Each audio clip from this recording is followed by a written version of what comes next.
KT, and that's KAY-T, and I'm an artist.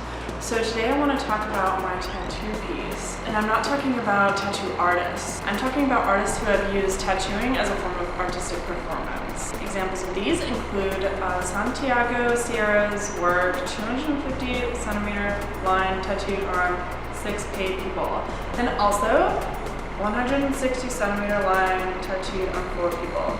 There's a quote from this article, linked here, that reads, 4 prostitutes addicted to heroin were hired for the price of a shot of heroin to give their consent to be tattooed.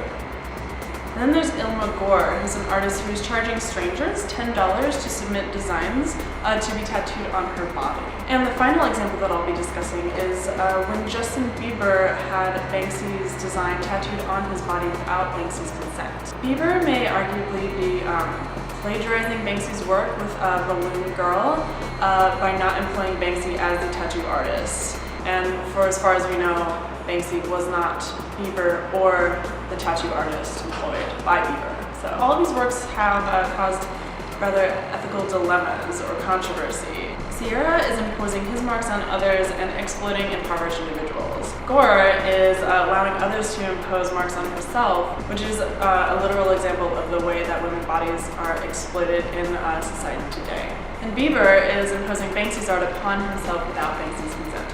So I have demonstrated a method of tattoo as performance in a way that eliminates the problematic nature of these other works. I did consider at first to tattoo myself onto myself, but that would still allow myself to be marked upon by another individual. That was not myself. I, as an artist and as a woman artist, will continue to make my own marks. I realized that I didn't need to make marks on my own body either, because not only would that be redundant, but I definitely have an internal effect on others in the same way that the tattoo has a metaphorical eternality that I think is really conceptually efficacious. So the night before the meeting with the tattoo designer, I met Jonathan, who agreed to be marked upon by myself, with myself, for myself. And to disclose some information about Jonathan, he's doing really well for himself as a musician in Manhattan. He's a straight white male and he's dating lawyer/model. So he's doing pretty well for himself, and I therefore am not exploiting him in the way that Sierra is with his work.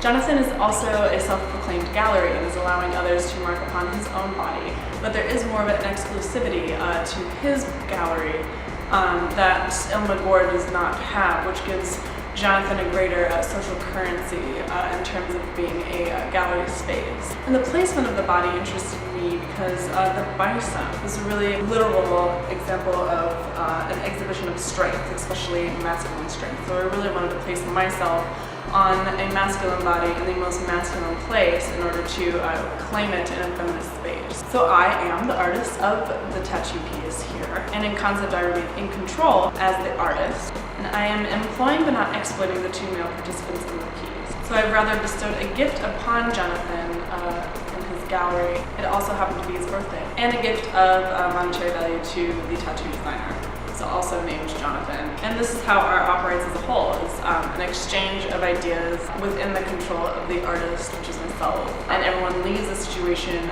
very satisfied and more fulfilled intellectually, conceptually, and spiritually, and emotionally, etc. Aesthetically, I think it fits well with the rest of the gallery, and I think this ongoing show is, ever expanding, but it's a really lasting focal point that I think is very successful. So join me next time. I'm KT.